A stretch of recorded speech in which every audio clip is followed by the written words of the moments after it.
I analyzed the top content creators of all time to help you integrate their money-making strategies. Here are my findings. Everyone wants to be a content creator right now. Content creation is the now and the future. How do we know this? The global influencer marketing industry is estimated to reach $24 billion this year. I mean, there are college classes being offered to 10, 14-year-olds teaching them how to be a YouTuber. This is what the youths are learning in school. So the big question that I want to focus on answering in this video, how are the best of the best, like Mr. Beast, who made $82 million last year, making their money? How do these brilliant creators' minds work? And at the end, we'll talk about the 4 ways you can apply what we learned today so that you too can be a brilliant creator, setting yourself up for success. As always, timestamps are below. Use them. This mic doesn't even work. We're not gonna be using it.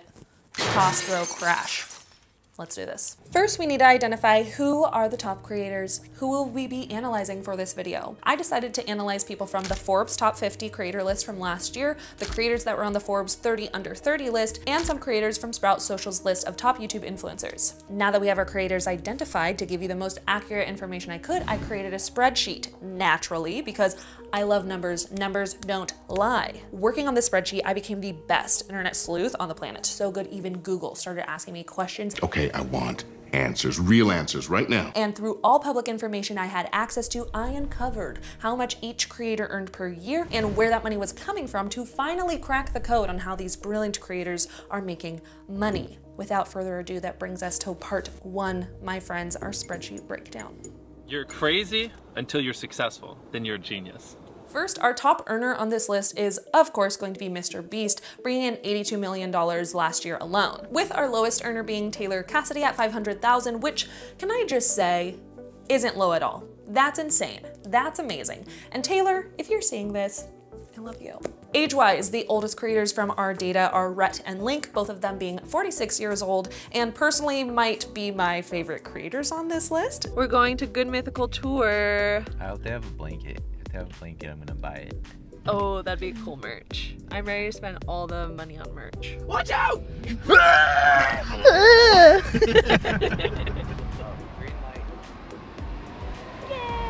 The youngest is Ryan from Ryan's World at 12 years old, which I wasn't sure if that counted since he's not really like the brains behind the family business. So if we remove his age and replace it with his parents, our youngest creator is actually Taylor Cassidy at 20 years old. Overall, the average age for creators on this list is 29 years old, which, keep in mind, might be skewed towards the younger side than the actual average of all creators that are making millions, since about 40% of the creators on this list were selected from the Forbes 30 Under 30 list. When it comes to what platforms are these creators on, the top 2 platforms are TikTok and YouTube. 46% of these creators have TikTok as their main platform, and 38% of them have YouTube as their main platform. Then we have a big jump to the rest. We have 6% have Instagram as their main, 3.4% use Twitch, and 4.7% actually aren't active at all at the moment. What I noticed on this list is that a lot of people use TikTok and YouTube hand in hand. I just thought it was really interesting to see a common power duo, and something that I wanted to note since 85% of these creators are using those two as their power dynamic. Now the fun part, let's talk about income.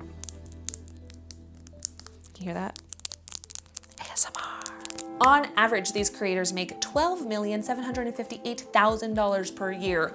How? Multiple streams of income. I'm sure you've heard it before and you will hear it again. Multiple streams of income.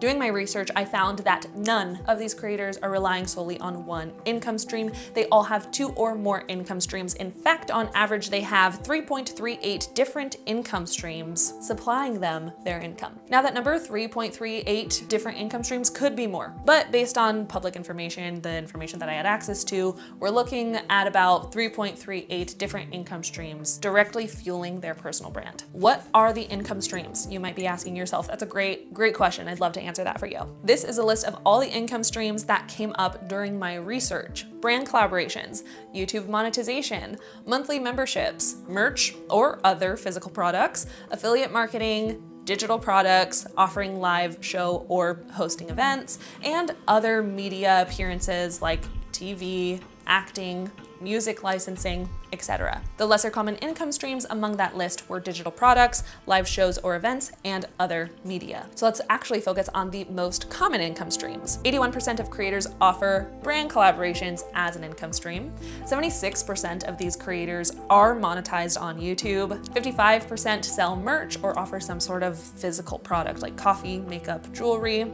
38% do affiliate marketing, which this number might actually be higher, but not everybody disclosed if like links were affiliate links or not. So the ones that I was unsure of, I did not include in that list. And there was actually 28% of that list I was unsure of, so they were not included in that number. And 33% of these creators offer some sort of monthly membership. Now, the fact that some of these top creators are utilizing monthly memberships made me so happy, because this is one of the best ways, I think, for creators to drive predictable, recurring revenue. Brand collaborations, from my experience, can fluctuate so much. Like 1 month, there's a ton, woo, yay. And then the next is just like crickets, silence. So you can take a look at Rhett and Link from Good Mythical Morning. They have membership options for their fans. And even Yoga with Adriene, who has 13 million followers, has a membership website as well. Which is why I'm super thrilled to be telling you about today's sponsor, Uscreen, which is the exact platform that Yoga with Adriene uses to host her Find What Feels Good video membership website.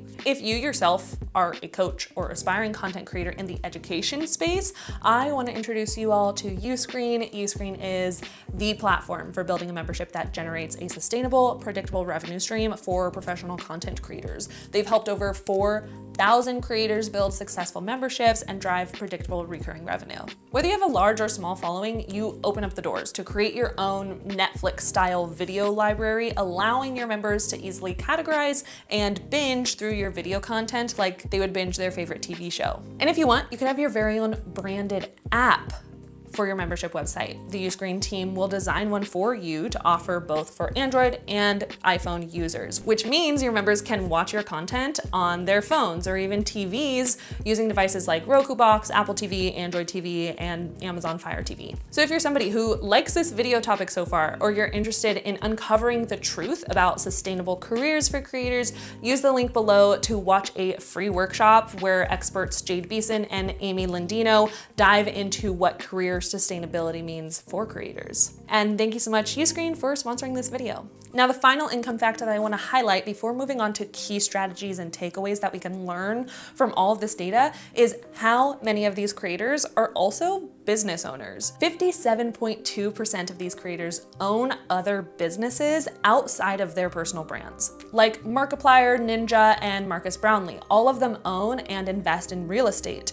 Nick DiGiovanni started and owns a salt company called Osmo, and KSI is the CEO of Misfits Boxing, the co-owner of Prime Hydration, 19 Vodka, or is it XIX? Whatever times number, XIX? Vodka? No, it's 19 Vodka. He also owns Sideman Clothing and a restaurant chain known as Sides. Now, what I didn't do, I did not include owning a business as one of the income streams, because even though it is an income stream, it does bring in wealth, I wanted the income stream section to be focused solely on that person's personal brand and what that personal brand is bringing in income-wise. But if after hearing this, you're like, nah, Millie, you should have included that in the income stream section, then I'll give you some numbers. The average income stream per person goes up to 5.5 different income streams compared to the 3.38 income streams we had before. So it is quite a bit of a jump. There are a lot of creators investing in other businesses. Now, if you're somebody who is enjoying this video, don't forget to give it a thumbs up. It helps YouTube suggest it to other people like you who will probably enjoy it. And also, if you could subscribe, that'd be great. Thanks. I'm kidding, you don't have to, but you could. You could. I'm kidding. Don't. Joking. Now let's pivot and dive into part 2 of this video. What does this data uncover? What do all these numbers mean? What strategies can you apply to your own personal brand? Key takeaway number 1, set up multiple income streams that make sense for you, your brand, and your audience. There is no one-size-fits-all approach with choosing like the right income stream for you. Every single person had a completely different approach with how they were making their money, and it worked for them. If you don't want to invest into a business, you don't have to. Like the other 42.8% of creators who didn't invest in other businesses still have brilliant setups for their personal brand that work for them. For example, Preston Plays. I couldn't find that he owned or invested in any other businesses, but he does have a multi-channel network going with 8 different YouTube channels, generating him 8 different incomes just for monetization alone. That doesn't include if brands want to partner with him, they can do that on multiple channels. So how are you gonna know what income stream makes sense for you? Well, that's going to lead us to our next key takeaway. Key takeaway number 2, feed an audience, not an algorithm. This goes for both picking an income stream, but also choosing the content that you create. Understanding the basics of your audience and what they want to watch is ultimately going to be more powerful than understanding an algorithm. Algorithms across any social media platform were designed to study human behavior. So if you can understand human behavior, more specifically your audience's behavior, what videos they want to watch, what titles will pique their interest, what thumbnails or hooks capture their attention, you're basically working with the algorithm at that point. Once you start building a following, if this is something that you want to make money from, you'll eventually need to figure out what your income streams are going to be, either by providing something that your audience monetarily finds valuable, or offering your services or your platform as a monetary exchange. Because if you don't have a product or something that you own and can sell to your followers, you're going to be hired to sell someone else's business products and services, which isn't a bad thing. You're just going to have to choose which one makes the most sense for you and your audience. If you go the make a product route, you're gonna create something of value that solves a real problem in someone's life or something that just contributes to society. There's a lot of different ways to figure out what sort of product to offer, so go to my channel and watch other videos because I have plenty of them. Take your pick your poison. Moving on to key takeaway number 3, treat content creation as your business. Not a hobby, not a side hustle. We have the most intelligent content creators here, and each and every one of them are approaching creation with a level of intention and profession that isn't always seen with an everyday creator on your TikTok For You page. This doesn't mean that you have to have everything figured out right now. This doesn't mean that every video you post has to be perfect. No, it just means you need to be willing to learn. Be hungry to educate yourself so you can be growing your craft over time. Don't be afraid to take messy action over and over and over again. Do you think Mr. Beast's first video was a masterpiece? No, it was actually a 2-minute video of him playing Minecraft. Marcus Brownlee, his first video is a 13-year-old golf swing analysis. Start, create, and continue to grow, continue to learn. Key takeaway number 4, never give up. Parentheses through testing. Here's the thing, the number one thing that all of these content creators have in common, they never give up. I know, so cheesy, right? But stay with me here. Rhett and Link, they have been posting for over 17 years. Even Mr. Beast has been posting for 12 years, and his first viral video didn't happen until 2017, which was 5 years of posting consistently. What would have happened if he stopped just after 1 year? Actually, let me check the spreadsheet and figure out how long these content creators have been online. The average length. One second. Got it, got the number. The average length that these content creators have been on the internet is 8 years. If you've just started and you've been doing this for 30 days, and you're like, this doesn't work. Patience, young grasshopper.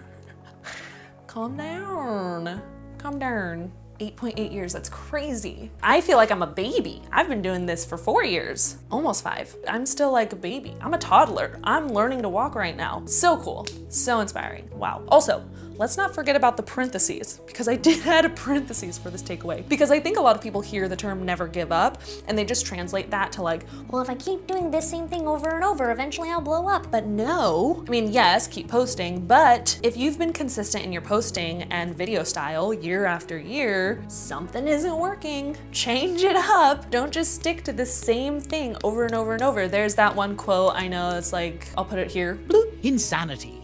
Doing the same thing over and over again and expecting different results. Yeah, that quote, kind of the same thing. All these creators, they didn't do the same thing over and over and over and over expecting different results. They changed their format of videos over time. They evolved until everything clicked one day. I mean, Rhett and Link, they were constantly changing and adapting and making skits, jingles, everything under the sun until they found what worked and what stuck. Put in the work, persevere long enough to become good at it, and then keep creating, because you never know when you're one video away from going viral. Not to say going viral is the goal, but you know what I mean. Now, if you want to be a full-time content creator, watch this video next where I break down your exact 12-month content creator plan, month by month. It also has a fun workbook to go with it, breaking down each of your action items for each month, so I'll link the workbook below. Now, don't forget to include this video's secret emoji in your comment below so I can see who made it this far, and thank you so much for watching. I'll see you in the next one. Follow your joy. Bye.